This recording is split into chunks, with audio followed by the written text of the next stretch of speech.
अस्सलाम वालेकुम दोस्तों, ड्रामा से दो किनारे की आने वाली साहब बहुत दिलचस्प होती जा रही हैं। अब दुरेशवार के शैतानी दिमाग में आया है एक और नया प्लान। उसने फैसला किया है कि अपने भाई तैमूर की शादी कहीं और करवा दी जाए। आयमा जो दुरेशवार की हरकतों की वजह से मुल्क छोड़ के जा चुकी है, अब दुरेशवार ने सोचा है कि उसकी गैर मौजूदगी में पूरा फ़ायदा उठाया जाए और अपने भाई की दूसरी शादी करवा दी जाए। इस मकसद के लिए उसने अपनी दोस्त लीना को डिनर पे बुलाया है और वहाँ तैमूर को भी बुला लेती है। तैमूर से इसका इंट्रोडक्शन करवाती है और कहती है कि ये लड़की बहुत अच्छी है। तैमूर को कहती है कि तुम इससे शादी करो, लेकिन तैमूर नहीं मानता, वहाँ से उठ के चला जाता है। जब उसकी दोस्त देखती है कि तैमूर नहीं मानने वाला तो वो दुरेशवार से कहती है कि अगर तैमूर ना माना तो दुरेशवार आगे से कहती है कि तुम मुझे जानती नहीं हो, मेरा नाम दुरेशवार है, मैं जिस चीज़ के पीछे पड़ जाती हूँ उसे पूरा करके ही छोड़ती हूँ, चाहे इसके लिए मुझे किसी भी हद तक जाना पड़े।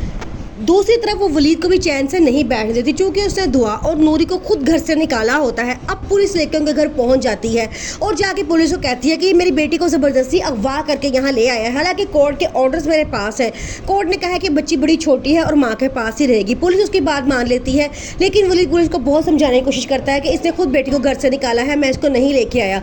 पुलिस कोई बात नहीं मानती और वलीद को अरेस्ट करके ले जाती है। दुरेशवार की मामा जो बहुत अच्छी होती हैं, वो दुरेशवार को बहुत समझाने की कोशिश करती हैं और कहती हैं कि तुम वलीद के पीछे क्यों हाथ धो के पड़ गई हो, कभी कुछ उसके लिए मुश्किलें खड़ी कर देती हो और कभी कुछ, क्या तुम उसे अपनी बेटी का बाप होने की सज़ा दे रही हो। आगे से वो कहती है कि सज़ा तो उसको पुलिस देगी, क्योंकि मैं उसे पुलिस के हवाले कर चुकी हूँ। दुरेशवार की मामा ये सुनती हैं तो उसे बड़ा बुरा भला कहती हैं, लेकिन वो उनकी कोई बात नहीं सुनती और सीधा अपने घर चली जाती है। दुरेशवार अपनी मामा को मनाने की कोशिश करती है कि आप तैमूर की शादी कहीं और कर दें। आयमा तो बाहर के मुल्क चली गई है, लोगों की दो से क्या चार शादियां भी होती हैं।